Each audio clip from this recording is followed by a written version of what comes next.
Hey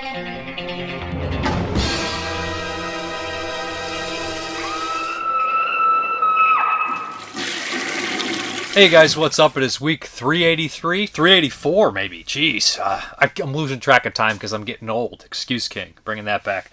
Yeah, I have a handful of reviews for you. Not much of an update, and I did end up going through the old list and everything like that and getting all the Patreons that weren't drawn out. So we're back in business. That should be pretty much all of them. If you sent me in other means, like through email or something like that, not on Patreon, send them to me and I'll put them in the bag. But yeah, let's start this out with one from Arrow Video on 4K.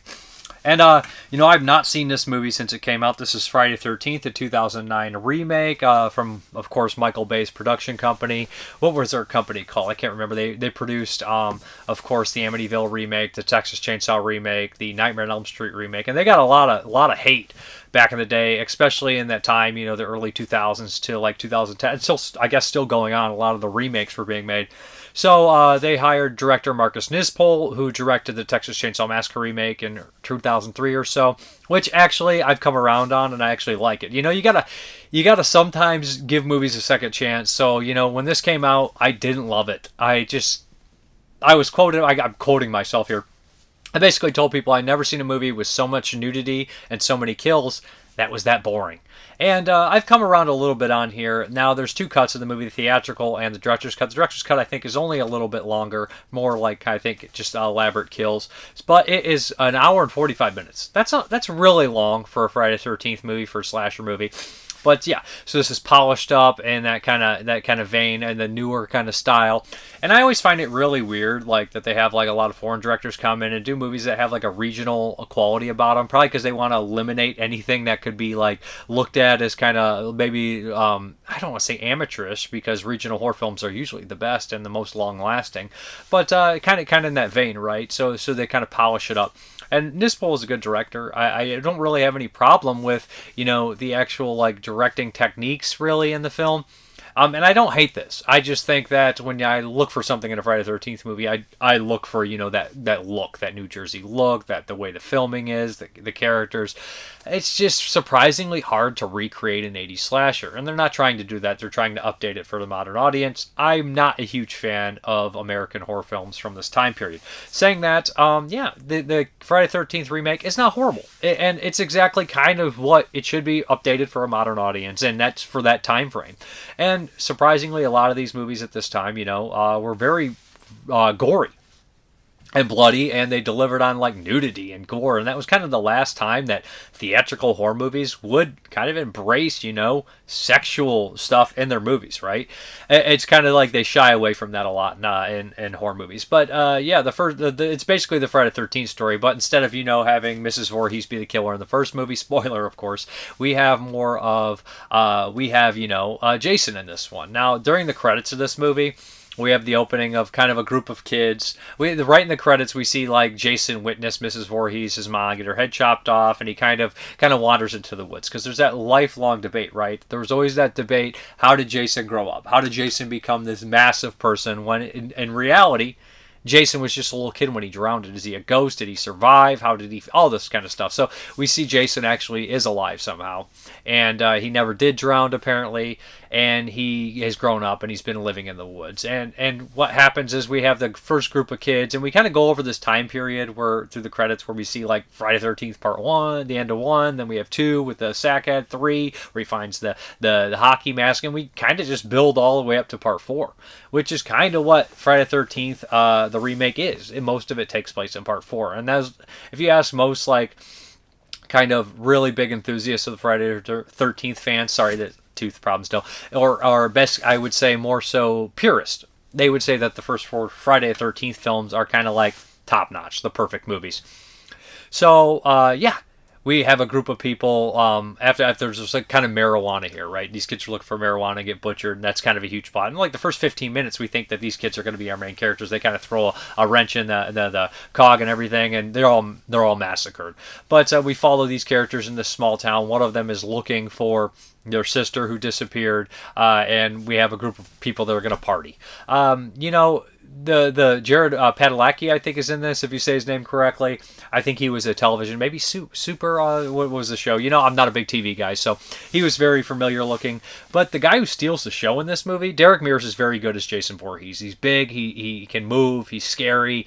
He's always overall really good at what he does as far as stunts or as monsters or killers in movies. He was in Hatchet 3, and he did a good job. He always is a solid, what he does. Never does a bad job.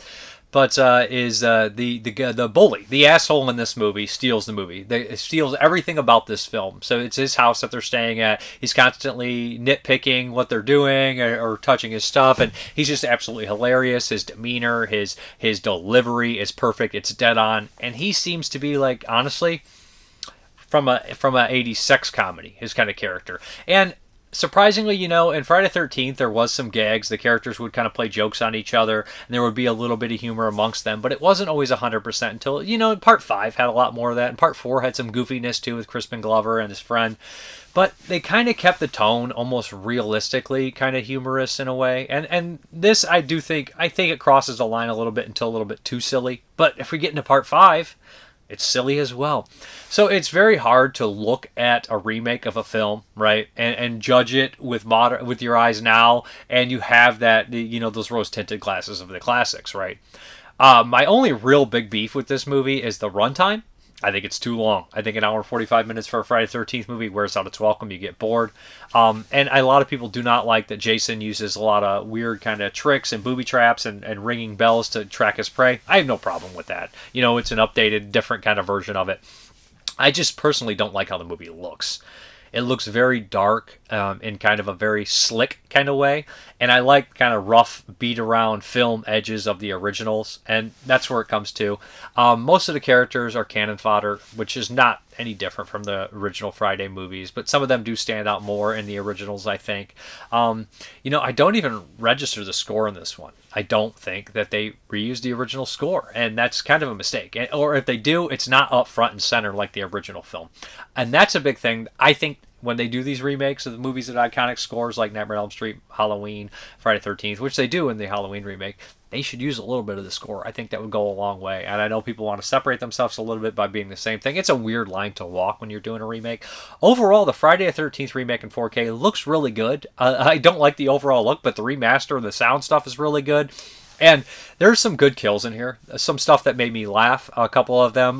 The one character who gets killed under the deck and gets pulled up, I thought that was gratuitous in a way that kind of lets people know.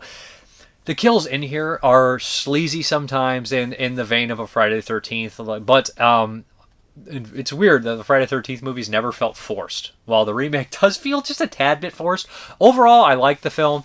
Where would I rank it in the series? I don't think it's better than the first 5. And that's probably blasphemy for some people that, I'm not the biggest fan of 6 anymore. I don't hate it. I think I like 6 better than this. I probably like this better than 7. It's been a long time since I watched 7. I probably like it better. I know I like it better than 8. It's been years since I watched Jason Goes to Hell. Freddy vs. Jason and Jason X are both been a very long time. For now, I'll put it around the same level of Part 6. And I know it's blasphemy because that's a lot of people's favorites. But I've always been more so gravitated towards the sleazy Friday the 13th. Not overly, they're trashy and they're fun and they're crappy and they're entertaining and they're perfect for what they are. And they do. I don't know how. It doesn't seem like the movies have minimal effort, but they just don't seem to. They do it without even trying. It seems, but they obviously are doing a good job. This one has a bunch of features on here. Now, the killer cut had a commentary with Alexandra Heller-Nicholas and Josh Nelson. That is a good commentary, and they defend the movie, as they should. I mean, if you're doing a commentary for a movie, you come at it as a massive historian or somebody that, has some love for the movie is what I would like to hear. I want to hear stories, history about the film, or I want to hear love and reasons why, or a mixture of both. And the theatrical cut has a bunch of stuff here. We got Of course, 5.1 audio mix, brand new commentary with Marcus Nispel, brand new audio commentary by writers Mark Swift and Damian Shannon, brand new interview with Marcus Nispel, interview with writers Mark Swift and Damian Shannon, brand new interview with cinematographer Daniel Pearl, who did the cinematography on the Texas Chainsaw remake and the original Texas Chainsaw, so there's that. So obviously the cinematographer knew what they were doing. They were going for that look. A Killer New Beginning, an exclusive video essay about why horror fans shouldn't fear remakes, what 2009's Friday the 13th remake gets right, and why the film serves as a perfect template for future franchise remakes by film critic Mike Donato. Excerpts from Terror Trivia Track, The Rebirth of Jason Voorhees, archival feature Hacking Back, Slashing Forward, archival feature The 7 Best Kills, archival feature Deleted Scenes, original teaser, trailer, and TV spots, electrical press kit, and image gallery. Honestly, this is going to sound weird. I would have liked them to continue this off this movie. Just 5, keep going. That's the thing about these. Like, people are like, oh, don't ruin it. They're Friday the 13th movies. They're supposed to be fun. They're supposed to be plentiful, abundant. You know, why not have 5 or 6 of these two? I would have watched every one of them. You know, that's the thing. And people are like, oh, it's a Mark thing. But they're just enjoyable. I don't hold them to where I get mad when they remake something like this. I mean, if it's bad or it looks horrible, just ignore it. And I don't think this is the case with this one. I think it's fine. I think it's entertaining.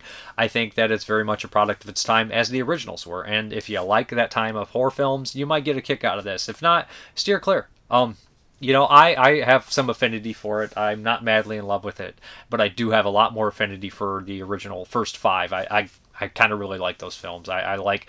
You know, and nostalgia plays into that. People can't argue that. You know, it all plays into that. But preference and nostalgia, you know, sometimes they're one and the same, right? So I checked this out. It's a nice release, man. It's a heavy release, 2-disc in here. Good stuff. I'm glad they're doing this. Hopefully they release the Nightmare on Elm Street remake, because I would like to check that out as well in 4K. You know, give it a shot. Yeah. Okay, the next one here is another 4K, and this is from Synapse Films, and this is directed by Mike Mendez, who did Don't Kill It and The Killers, which is his first film. And this is The Convent. This is actually probably his most popular horror film, I think, that he's directed. He did Big Ass Spiders as well. Synapse Film's been working on this for a long time. I'm happy to see that it has a 4K. And The Convent was one that I didn't see. This came out in 2000, 2001. I don't know why. I had a DVD. For years, I never watched the thing. So the cast in here is a pretty good one. And I think people will mostly recognize Adrienne Barbeau. She's an exceptional actress from stuff like Creepshow, Escape from New York, The Fog, you know. A lot of films, great actress. It also has Coolio in here, and of course, Bill Moseley. Coolio and Bill Moseley have kind of small, kind of little moments in here, just almost cameos, really. But Adrienne Barbeau has a nice little role. And this is definitely in the vein of people that like movies like Night of the Demons. It's very Night of the Demons. Demons as well, Demon Knight, Red Sin Tower, all these movies where people are like, hey, we're going here, or hey, we're trapped in here, and hey, there's a bunch of demons. You know, they're not zombies, they're demons. They're going to possess my friends and kind of go crazy. This definitely feels most like a mixture of Night of the Demons 1 and 2.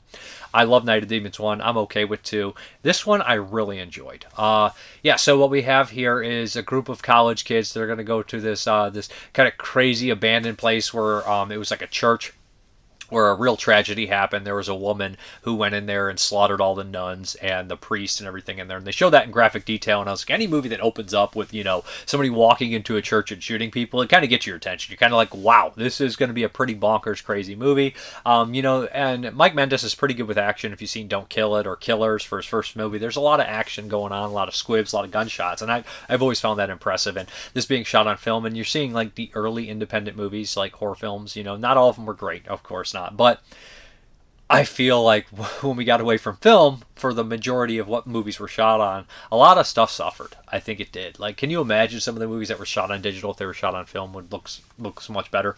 Or a lot of the movies that are shot nowadays, film has a special quality. I know, again, nostalgia playing a factor. Maybe I'm very nostalgic at this time. But yeah, so The Convent, they kind of tell this story happened 40 years ago. The woman in question went to a mental institution. She's been there ever since. But they're going to go here and check it out, because why not? The main girl here, she used to be gothic, kind of a goth girl, and her best friend kind of blackmails her ex-best friend blackmails her into taking there. She's also a goth chick. And we have your kind of stereotypical characters. We have like her boyfriend. Then we have kind of like the drug addict guy who's always trying to get laid. We have the cheerleader style girl, and then we have kind of like a jock style guy, and the goth girl. We have this mixture of characters. Of course, they're going to the convent to check this place out. and tragedy is going to strike because there's a small little kind of group of Satanists, which is hilarious because they portray these Satanists as like they think like the leader's a big bad guy, but he works at like Dairy Queen or something like that. Very hilarious scene. He's got like this like flamboyant friend with him who's very funny, and two women, and they're gonna perform a sacrifice to, of course, bring back Satan himself. But of course, it goes wrong. They end up bringing back these demons. They start possessing everybody, and all hell breaks loose. The gore is over the top. The gore is silly. The gore is very fun. It's just a really fun movie with fun characters and a lot of back and forth between the characters that works really well. I think all low-budget horror films that are kind of in this vein, in this style, and this kind of tone should aspire to be something like The Convent. I really enjoyed it. And, of course, Adrienne Barbeau comes in, and she's the lady 40 years, and she's going to set the story straight, you know. It wasn't that she was killing a bunch of nuns because they caused her to have an abortion. No, it's because they were possessed. So yeah, we get a lot of fun here. It kills characters. There's some really funny moments in here that have me laughing out loud. Probably a couple dated humor and everything like that. But I think The Convent looks fantastic. It sounds fantastic in 4K. Beautiful. Synapse is never questioned, and when they do 4Ks, usually their 4Ks are top notch. I don't think that there's any that have been really terrible. I mean, there's some that have not been up to snuff. I think the Thriller 4K, you know, but that's.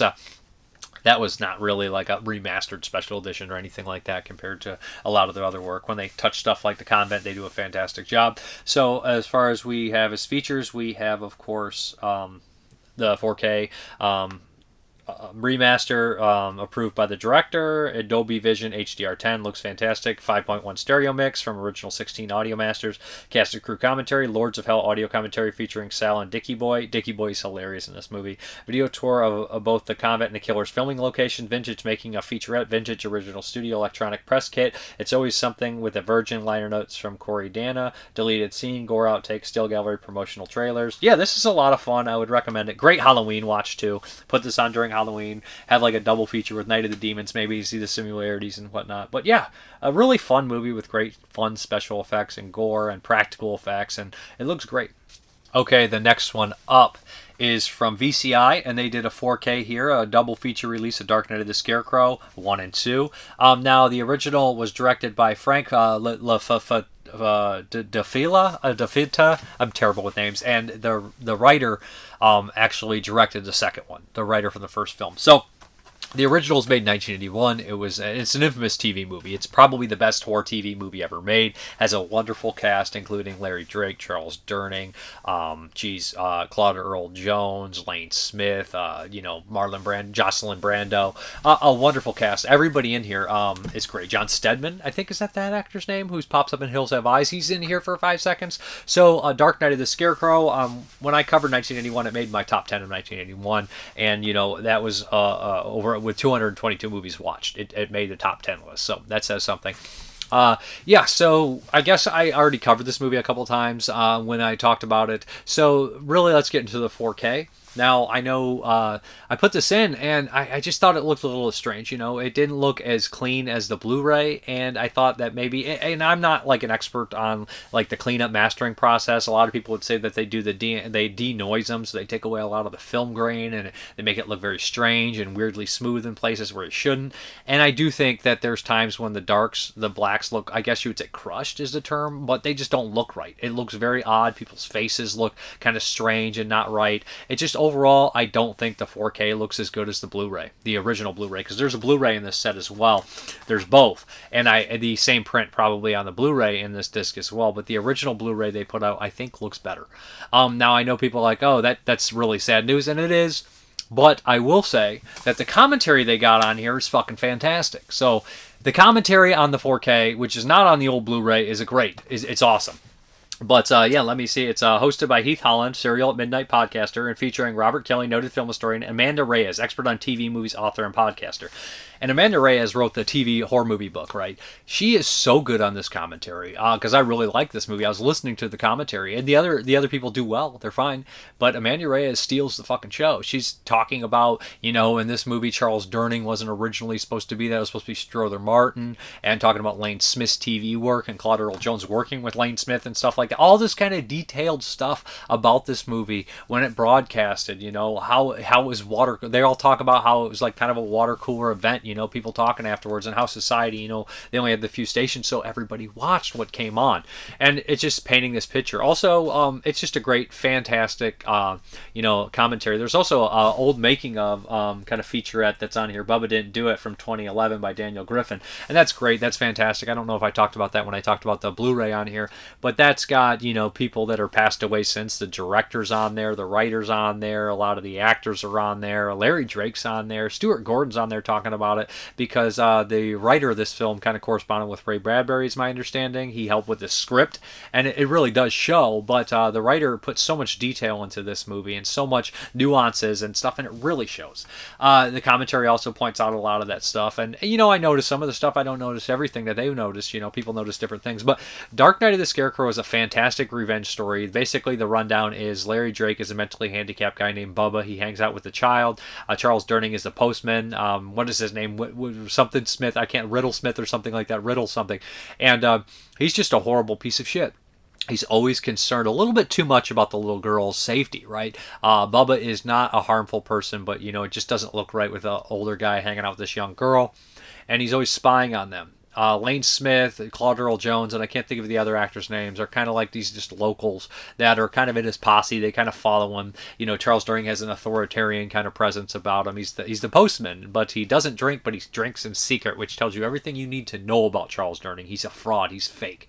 And there's a lot more to him as well. So something happens to this poor little girl that's an accident that's not Bubba's fault. He ends up saving her, but they don't know that. He hides in the Scarecrow to get away. His mom is Jocelyn Brando, tells him to hide, and they execute him horribly. They walk free, and right when he's executed, there's a wind that just overtakes everything. And originally I always thought the little girl had some sort of telekinetic power, but now I don't after watching this again, noticing that the wind showed up right away.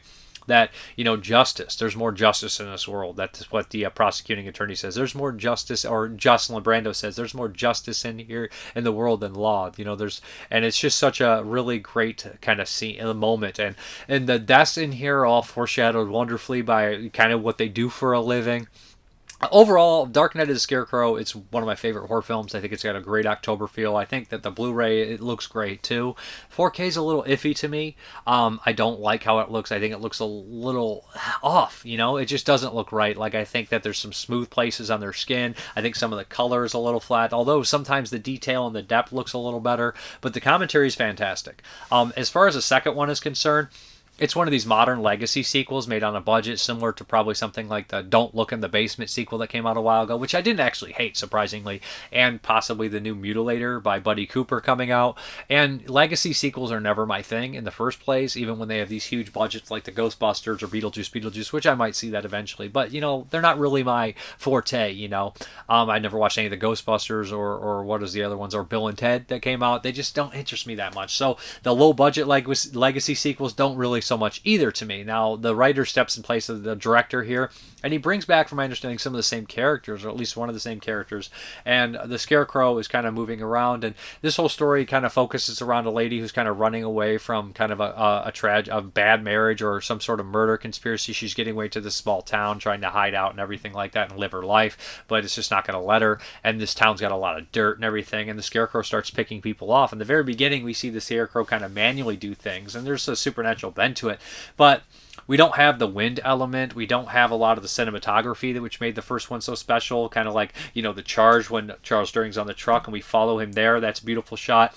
When Claude Earl Jones falls on his knees and looks towards the Scarecrow and we pull back, that's a beautiful shot. But then again, the remake or the sequel, it doesn't have the money behind it. And that's a major concern. That's probably the concern. Films are not made like they used to, especially on a budget. He doesn't have the budget behind it. He doesn't have the same crew. So there's that. Saying that, this is not for me. The sequel was not for me. It's just not, and it's hard. And I mean, people are like, you can't compare it to the first one. I know, but it's just, I'm not big on legacy sequels in the first place. And I'm not too big on that many modern independent films, no budget backyard cinema anymore. There's some that is fantastic when you look at Brian Paulin or a lot of people's names to stand out because they have a special thing that they do well, and I like it.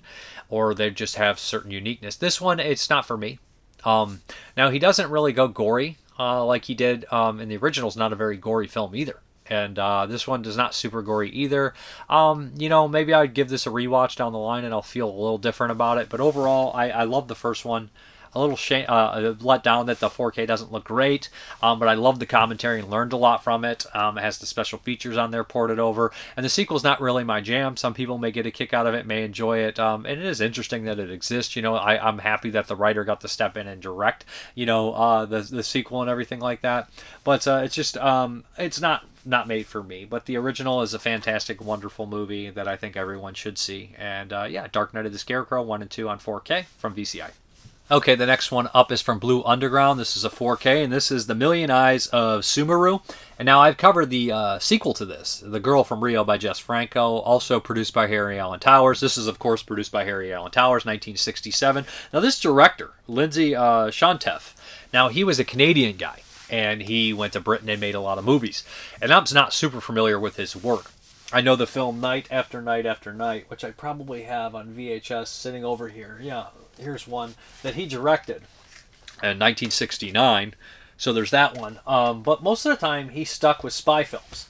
And this is a bizarre kind of time and place and everything like that. These are these movies where, they kind of have a budget. Harry Alan Towers produced a lot of Jess Franco stuff, and a lot of movies that had the big budget. He produced the Fu Manchu movies. And these do have the same kind of flair as the Fu Manchu's movies. These are kind of like... This one's a little sillier, goofier. It's these kind of spoofy, kind of, jokey, silly humor spy kind of deal. So we have here is Sumuru. It opens up great.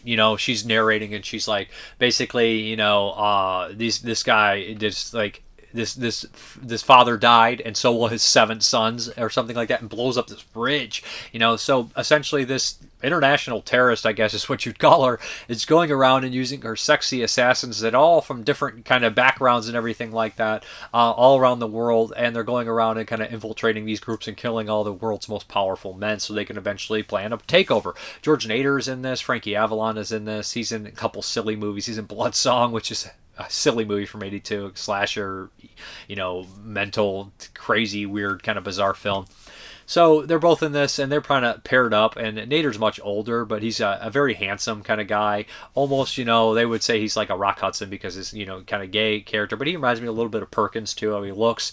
So he's a special agent. He's supposed to kind of infiltrate and stop this whole deal, is from my understanding. Maria Rahm is in here, who is in a lot of Jess Franco stuff. She's in Count Dracula and a handful of those, too. And, of course, Klaus Kinski has a really bizarre, strange role in this film where he plays, like, President Boone, and he's in weird outfits. He's got, like, a wig, and it's just Klaus Kinski being fucking crazy.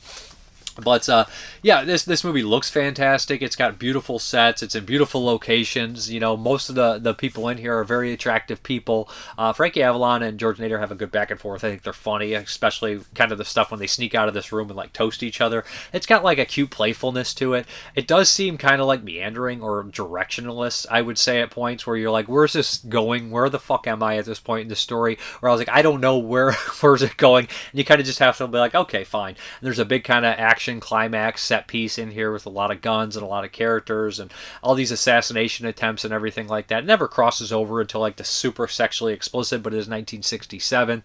From my understanding, from the commentaries, Troy Howarth and Nathaniel Thompson do one, which is really good, and so does David Duvall. And Dan, is his name? I don't want to say it's Marino. It's Marino. Isn't Marino? Is it pronounced like the guy, the football quarterback, Dan Marino? But the commentaries are good. And they add a lot of context. I know David Duvall wasn't a big fan of George Nader in this film. He didn't think he was his right for the place. But Duvall knows like his Duvall, I think, knows his history of old Hollywood more than anybody when it comes to these commentaries. Troy Howarth and Nathaniel Thompson are very good at all this kind of stuff, knowing the actors, knowing that the releases and the time and all that kind of stuff like that. And they do a good job while doing this commentary. It actually helps, honestly, because the spy movies, the spoofy spy, any spy stuff, it's not really my thing.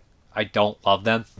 And when they talk on these commentaries, they add context to scenes and all these kind of things like this. And it helps me enjoy the film a little bit more. And it's a beautiful looking movie. I mean, the 4K is great. Sounds good. And they do really good with remasters. And especially Harry Alan Towers, had Franco direct a lot of his films. So he's good at getting locations. They're all like these big movies where they're around the world and everything like that. But the thing that I liked best on this disc, honestly, was the second disc. Of course, there's 2 commentaries, like I said, but there is a riff track edition as well. But there's England's Unknown Exploitation Film Eccentric. This is a 100-minute feature documentary about the director's work. Now, I put this in, I was like, oh, this will be 20 minutes or something. No, it's a feature-length thing, talking about the director's work with tons of people that, worked with him, that knew him, that his son is in here. And then we also have, some historians and people that wrote about him. Kim Newman pops up in here. And this is good stuff, because they go over his whole career, starting off, working with Harry Allen Towers, making these spy movies that were kind of spoofs, like License to Kill, and then he has this another spy series, and then he has the big slapper or trapper, I can't think of what it is, but he has these other like woman spy movies where like, and his career is super interesting, and it kind of shows the trajectory of a director who's just kind of going with it. At one point he had these successful things, and he tries a big picture, a spy picture adapted from a book, and it fails, and he goes to like SOV stuff at one point in his career, makes a western that's pretty much not lost, and it's just an interesting life, and we have all these different aspects about it and everything like that. So it's I actually enjoyed the documentary more than his actual film, which I'm not saying the film is bad, it's just not really up my alley. But it looks gorgeous, and it's got a lot of gorgeous people and a lot of silliness, and it's not a gratuitously violent or gory film. But yeah, it's a nice release, man. Blue Underground's doing really well with these. Shelley Eaton, of course, plays the Shirley Eaton plays the Sumuru character. But yeah, this is a good release of a movie that I'm not in love with, but I enjoyed enough. Yeah, check it out. Okay, the next one up is from On Earth Films, and this one people have been waiting for forever. And this is the Profane exhibit. Now, this is a horror anthology, and it has a lot of the biggest names that you could think of in the horror extreme world. And that's kind of what they're going for. This movie is supposed to come out 10 years ago is when they were making it. Has people that have since passed away. Ruggero Deodato, Ryan Nicholson, tons of people that have died in there. So the directors that are working on this film, I'm going to read right off the bat because 10 shorts is a lot to remember, guys. So Ruggero Deodato, Nacho Vigalondo, Yoshihiro Nishimura, Sergio Stivaletti, Marian, Dora, Michael Todd Schneider, Anthony DiBlasi, Boll, Ryan Nicholson, Jeremy Kasten. So the wraparound here is by Jeremy Kasten. Jeremy Kasten did the wraparound in Theater Bazaar. He also directed Attic Expectations. Is it Expectations or was it Expeditions, I think? It's been a while since I've seen that movie. That's a wild, weird movie. I remember liking it. So he does kind of a reverse, you see somebody after post-mortem and everything that's in between the segments. It's okay. I mean, it gets the job done. It's not your traditional wraparound, but it's kind of in the vein of Theater Bazaar. And he's a fine director. And then we have, I'm not going to go in order which they appear because I do not remember. I believe Anthony DiBlasi's is first. And he directed stuff like Malum and Last Shift, which I'll actually be talking about in this video. But so this one's really well done. It's really well made. It's kind of about religion, and it's really a dark, kind of fucked up drama, less horror. But we have these 2 girls that are in this kind of place where they take in, homeless girls, and they make them kind of obey, but they're being beaten, and they have to do all these, kind of things for their transgressions. And we kind of learn the person who's in charge is more messed up than anybody, more sinful, more horrible kind of deal. The whole, hurt yourself to please God for your punishment. All that kind of stuff is in there, and there's some great special effects towards the end. Is the next one I would think is Yoshihiro Nishimura, and he did like Tokyo Gore Police, if I'm not mistaken. And this one's a really bizarre, silly movie about somebody calling a cleaner to help her, take care of a body that she accidentally killed, and they're going to eat them. And it's very silly, very goofy, bloody, fun, not great, but fun. And then what do we go? I think we go to Boll's next, and this has Caroline Williams and Clint Howard in it, and they're your kind of typical. This is very spoofy, goofy kind of humor. And they're your supposedly picture-perfect couple, right? They're talking about it, and they're very silly. Who are we going to vote for? Are we giving this guy money? I don't know. And, they're very silly and playing it. It turns out they have a really dark secret in their basement based on kind of a true incident that happened. It's played kind of silly, but it's really dark kind of stuff in here. So, it's got a really dark, nasty bend to it. And then what else? What's the next one here? I think we're going to go Ruggero Deodato, and he does one called The Bridge. And this one, before I realized that we were in here, what was going on, it was over. It's very short, and I would like to rewatch this one. I think this one has the least to it, but it's not poorly made or anything like that. But this one I just didn't really connect with right away on the first watch. Then we go to Sergio Stivaletti, who's a world famous Italian special effects artist. He did all, Dario Argento's later stuff. He directed The Wax Mask, which was originally made for Fulci to direct, of course. But this one, it's gory, it's weird, it's got a bunch of shit in the basement, and this one's fun and nasty and cultish and pretty cool. I think this one's worth watching. I think this one you could watch a couple times. It's probably the longest of the bunch. Gory, and it delivers on the goods, and it's weird as shit. And very Italian in nature. And what else do we have here? I think we're going to go with Marian Dora's next. Really well shot. Marian Dora, of course, did lots of stuff like Cannibal and Voyage to Agatis or Gatis.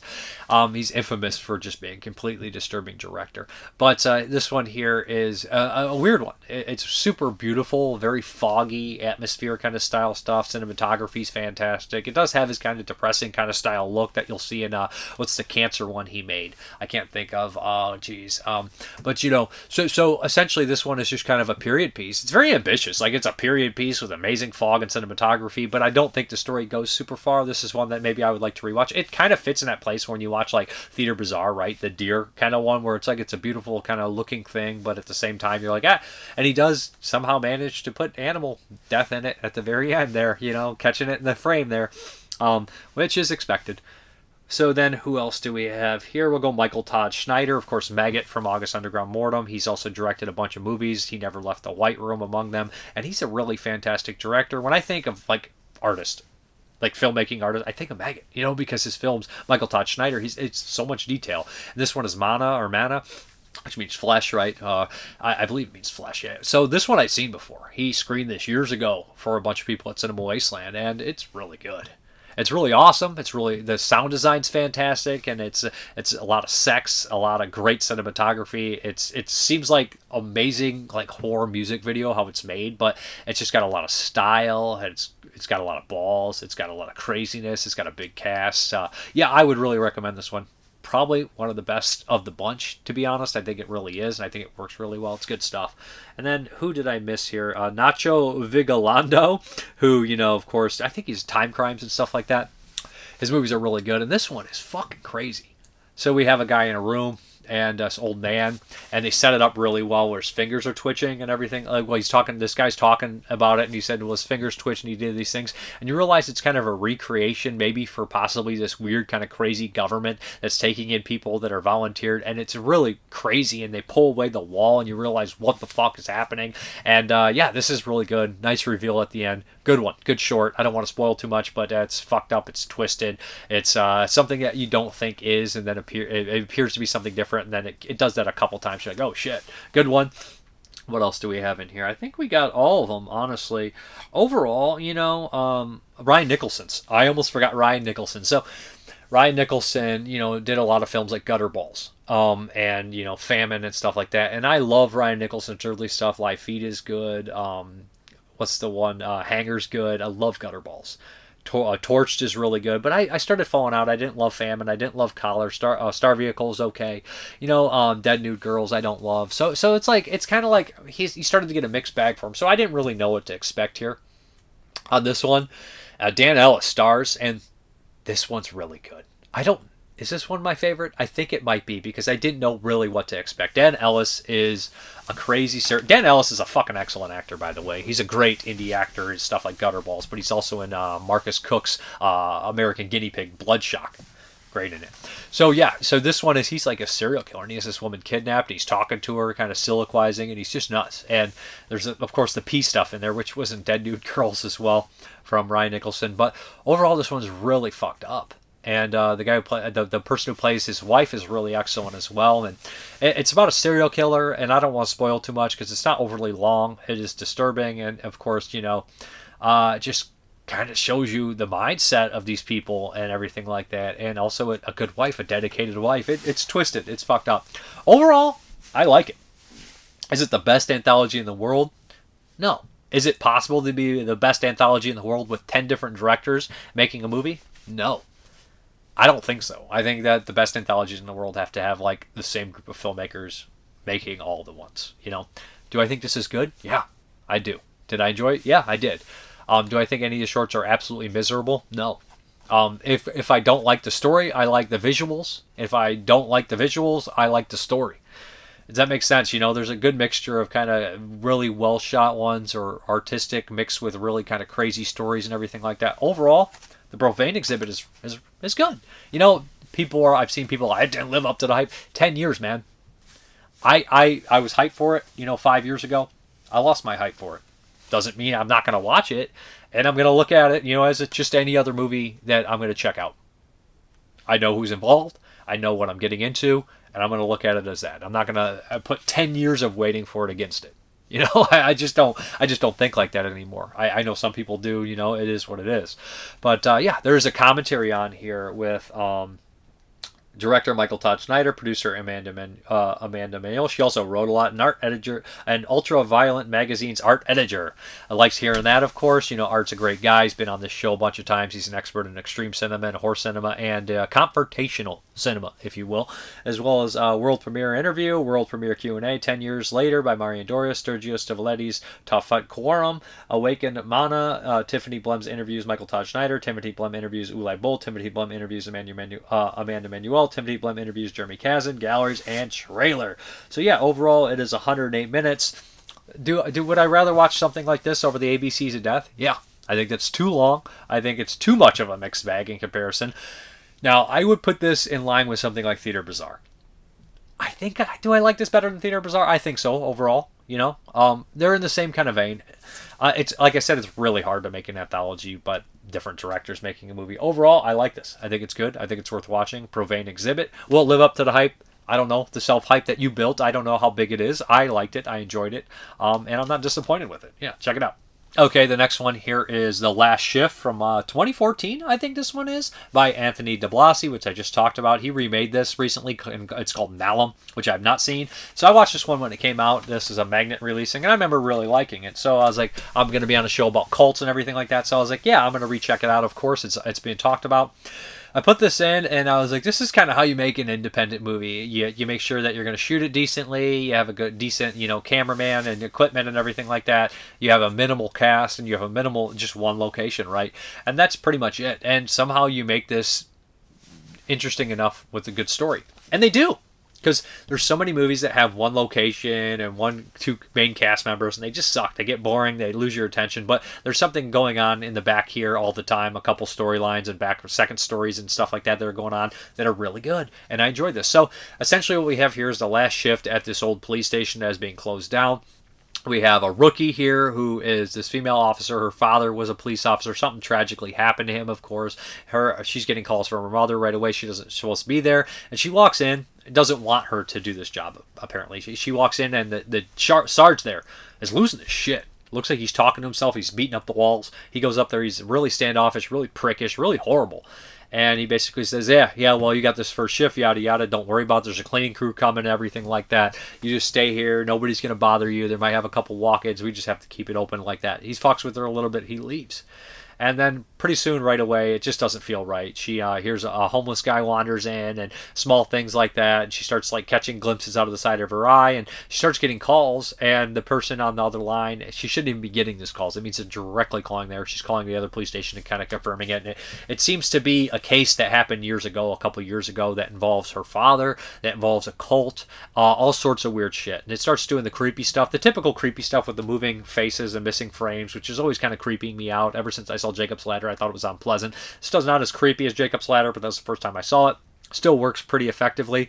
But I'm just kind of happy how, well they take this story of, three characters, that one character, major character in one location, and make it interesting enough with these side stories and make it genuinely creepy.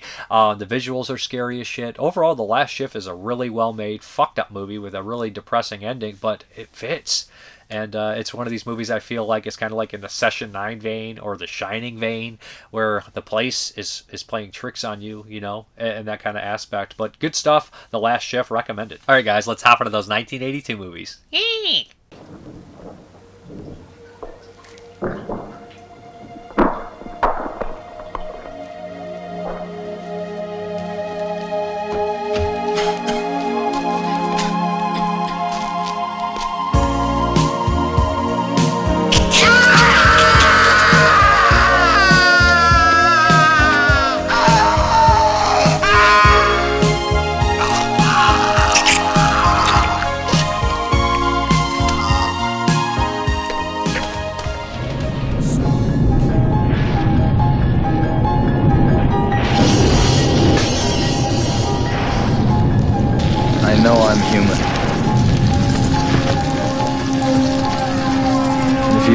these things, then you just attack me right now. So some of you are still human. This thing doesn't want to show itself. It wants to hide inside an imitation. It'll fight if it has to, but it's vulnerable out in the open. If it takes us over, then it has no more enemies. Nobody left to kill it. And then it's won. You son of a bitch, you moved the cemetery, but you left the bodies, didn't you? You son of a bitch, you left the bodies and you only moved the headstones! You only moved the headstones! Why? Why? For a girl like you to come into my life, I've been waiting for a girl like you, the love that will survive. I've been waiting someone new to make me feel alive. Yeah, waiting for a girl like you to come into my life. You bitch! You called me a bitch!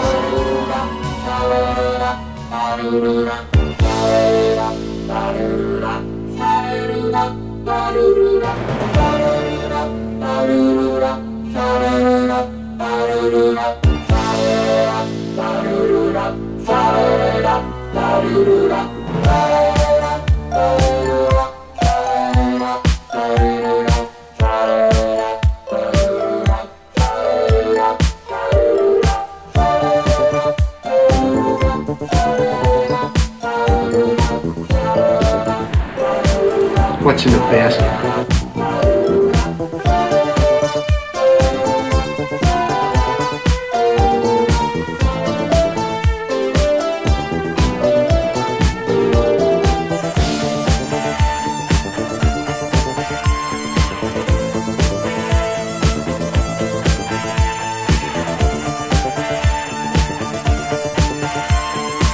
Open season!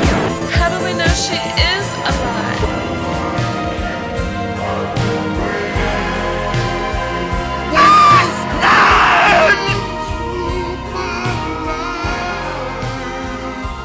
Say, please stop it. There's no more time. You've got to. Please stop it. Stop it now. Turn it off. Turn it off. Stop it. Stop it. Stop it. Stop it. Stop it. Stop it. Stop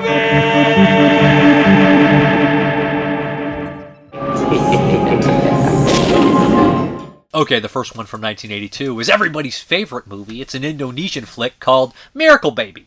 Indonesia is a wild country for horror films. I've been told that they almost their major, like it was the Severin podcast, almost all their horror films are. I mean, all their films are horror films. A big chunk of them are, like 50%. So Miracle Baby. This is by a writer who only directed this film. This is very typical Indonesian kind of style film. What we have here in the very beginning is these two guys are diamond hunting, looking at this riverbed. One finds this beautiful diamond, and he's like, I'm going to own the village. I'll spend everything, you know. And he tells the other guy, get away from me. I don't trust you, yada, yada, yada. They break part. We kind of fast forward a little bit, I think. And this guy is now kind of running for mayor. And the other guy is upset with I think he is mayor or something like that. The other guy's upset with him, so he puts a curse. He has this kind of family lineage where, you know, he has like this ancestor that he wants to put a curse on this guy's family, and it ends up possessing his wife's, you know, new unborn baby. And when they give birth, this baby has been possessed, kind of has a spirit in them of this old kind of weird kind of guy. And they tell you who this guy is later on. But occasionally, like, the kid will have something happen to him where he falls by the grave or he gets hurt or something like that, and he'll turn into this weird old man. So we have this child's body with this giant, you'll see the cover as a baby with his head. You'll see this giant head that's this old creepy man on this child's body, and it's really unpleasant and fucking weird. But you know, essentially people will cross this kid and he'll get pissed and he'll use his telekinesis or something like that to fuck them up. He'll kill a kid. He'll have these other people get killed by crocodiles. So it's kind of a fun little evil kid movie. The other one this year would be Cute Devil by Obayashi, who did, of course, Hausu, which is a TV movie, if I'm not mistaken. Cute Devil is a cool one. It's kind of a mixture of Bad Seed and maybe like a telekinetic, maybe. But yeah, so we have a couple. This is technically a killer kid movie from Indonesia. Of course, we're gonna have the big spell at the end, but there's some really funny stuff in here. Like this guy who did all this stuff to win this mayor election, and the other guy is going through all this shit. And there's another guy running, and what the outcome of the election is fucking hilarious at the end of this movie. But overall, it's kind of a pretty fast-paced movie for this. I didn't catch myself getting bored at all during these. Sometimes the Indonesian movies, or they'll get a little down and everything like that. It never gets quite as crazy as Queen of Black Magic or Mystics in Bali, but it is good and it is solid, and I do enjoy it. This is called Miracle Baby, and he is not a fucking miracle. He's a bastard. But of course, we're gonna have the big spell battle at the end. Would it be Indonesian if we didn't? Okay, the next one is from Hong Kong. This is Kung Fu from Beyond the Grave. Sorry, like I said, my tooth still bothering me. It'll be fine though. Kung Fu from Beyond the Grave. Yes, not to be confused with Kung Fu Zombie from last year. So this movie is bonkers. Of course, we have these it's not a Shaw, it's not a Golden Harvest, it's a low-budget Hong Kong flick. Maybe shot in Taiwan, and it looks like it possibly is. So we have a guy whose father has been killed, and we're having this kind of holiday where everybody kind of communicates with the dead. His father runs in and talks to him, and he says, "Avenge me!" He's like this weird green kind of light on him ghost kind of style, which we see in a lot. Dead and Deadly also has that element, right? Where he thinks that guy comes back and says, "Avenge me." So we have this shit, right? Avenge me from beyond the grave. So this guy's upset, and he's like, "I'll find out who killed you, father. I'll find out where your body is buried," all this kind of stuff. All signs point to this kind of asshole guy who, has like a sorcerer under him who's trying to learn all these new spells, and a group of thugs that are with him. So he kind of points his finger at him. He starts to kind of look into him, and he has like an agent come help him and everything like that. So at one point it gets really wild.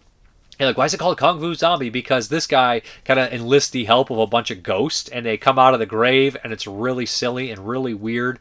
And this got to be the most memorable scene in the movie, where the ghosts go to attack this sorcerer, and the sorcerer's like, "Dracula, help me!" And I shit you not, Dracula out of fucking nowhere, like it's a Santo movie, pops out, and he's like, "Ah!" And then he starts fighting these ghosts, and I was like, yeah, it's about right. It's fun. It's entertaining. The lighting's cool. Overall, it's just a goofy, weird, wild kung fu kind of horror style thing. My guy when it comes to this stuff is Sammo Hung, but Sammo Hung's working on a bigger budget. The movies are remastered. They look fucking excellent. It's not The Dead and the Deadly. It's not Encounters of the Spooky Kind. It's more in line with Kung Fu Zombie. It's fun. It's entertaining. It's goofy. You'll have a good time with it. If you like Hong Kong kind of comedy, action, horror style things, then check out Kung Fu from Beyond the Grave. You could do a lot worse. I enjoyed it. I'm glad I watched it for 82. Yeah, check it out. All right, let's get to these. Like I said, I don't have a Patreon pick this time. Well, next time. I've taken care of it. But let's get these questions, comments, and concerns. We have Brent Madison. I was disappointed by the Primevals. Only had a trailer as a bonus feature, so I picked up the Umbrella Blu-ray release at a stack full of features. I thought the USA release would have had something apart from having that to buy that trunk big box edition. There is another special edition coming out, I think, as well. Gambit, love the reviews. Definitely got my thumbs up and subscription. Thank you very much. Tim Hayes, cool. That is Juliette Mills, Beyond the Door in the Primevals. It also has like Ruth from Ruth Arcabata. I can't think of her name from Girls Night Out. I forgot to mention that. Larry Feetwood. Speaking of Mills' sisters, Sister Haley is the co-starring with David Warbeck in the episode of Only a Scream Away from Brian Clemens' anthology series, Thriller. It's here on YouTube along with a video of its lost scenes. I do have that Thriller series on DVD. Thank you. Hudson, hi Dave. Just a quick word on James Earl Jones, R.I.P., the man with the voice. First seen him when I was a kid in the Conan, and that scene where he chops the mother's head off, my jaw dropped to the floor. And smiles as he beckoning the girl to jump off the cliff on the cherry on the cake. Turns out he turns into a goddamn snake. I hate snakes, Dave. I hate them. I found him more scary in the movie than Leatherface, Jason, and Nancy Pelosi altogether. Believe it or not, you can buy a clock where it reads out a verse from the Bible on the every hour, only in America. Yeah, indeed. Yeah, James Earl Jones is an excellent actor. Love him. He's great in Conan. Conan's an underrated performance. Great choice to choose him as the villain because he's scary as shit. Then we have Ken Coakley. I saw Drugstore Cowboy when it came out in theaters. It was playing at a theater that showed independent films. I went because I liked every film he had been in at this point. My favorite Matt Dillon movie was Over the Edge, which was his first movie. The main character in the film was a carbon copy of me, and I just had an easier time relating to that instead of a John Hughes movies. Dillon also appeared in 3 films based on S.E. Hinton, Tex, The Outsiders, and Rumblefish. I've seen Outsiders and Rumblefish. Never saw Tex. The Drugstore Cowboy is my first Gus Van Sant movie. The next Gus Van Sant movie I saw wasn't until 97 when I saw Good Will Hunting, which is set in my hometown of Boston. A couple of months ago, I revisited a Drugstore Cowboy and the Criterion Channel along with another Gus Van Sant film, My Private Idaho, which I saw for the first time ever. The movie was wild. I could also see how deep in the addiction Phoenix really was. Thank you for commenting. The Nick Mua. We lost another fantastic thespian with James Earl Jones. He was a master of many genres, whatever Mr. Jones was part of, and yes, that includes Exorcist 2, The Heretic. He made better. May he rest in peace. R.I.P. James Earl Jones. I'm most pleased you're showing Red State some love. It's an excellent contained thriller. It's chock full of great actors, but mainly Goodman, Melissa Leo, and the late, great, I imagine, Michael Parks. Yeah, so we're going to get into the Patreon picks here. I'm going to draw 5 names out. I'm excited to see what we're getting here. Put all them in there. There's a lot of names in here. Let's mix them up a little bit.